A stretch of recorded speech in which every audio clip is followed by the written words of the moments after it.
বাংলাদেশের সীমান্তে কোনো মানুষ গরু চোরা চালান করে না, এগুলা ভারতীয়রা করে। যারা বাংলাদেশকে মানুষকে এই ধরনের অপবাদ দিতে চায়, ওরা ভারতীয় বয়ান দিচ্ছে আমাদেরকে।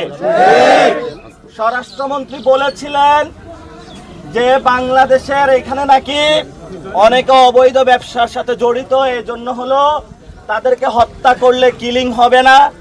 আমরা বলবো স্বরাষ্ট্রমন্ত্রী যে বক্তব্যটা দিয়েছেন, এই বক্তব্যটা হলো সর্বমিথ্যা একটা বক্তব্য। আমাদের কোনো বাংলাদেশি নাগরিক যদি কেউ অপরাধ করেও থাকে, তাকে খুন বা হত্যা করার কোনো আন্তর্জাতিক কোনো আইনের মধ্যে পড়ে না। তাকে গ্রেফতার করা হবে, পুলিশে দেওয়া হবে। বাংলাদেশিদেরকে সীমান্তে ধরে ধরে হত্যা করেন, তাহলে সার্বভৌমত্ব বলে আছে যে কিছু, এটা বাংলাদেশের মানুষ আর আপনাদের ফাঁকা বুলি এখন আর বিশ্বাস করে না। এই জন্য আমরা বলবো, আমরা যারা বাংলাদেশের মানুষ আছি, রক্ত দিয়ে হলেও বাংলাদেশের সীমান্ত রক্ষা করব। সবাই রাজি আছেন?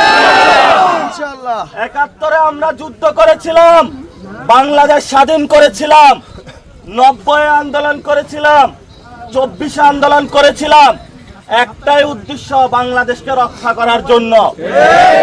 সীমান্ত আপনারা যারা আছেন, আমাদের কোনো দল নাই এখানে, কে এনসিপি, কে বিএনপি, কে জামাত, এটা দেখার প্রয়োজন নাই। আমাদের একটাই দল, সেটা হলো আমরা সবাই মিলে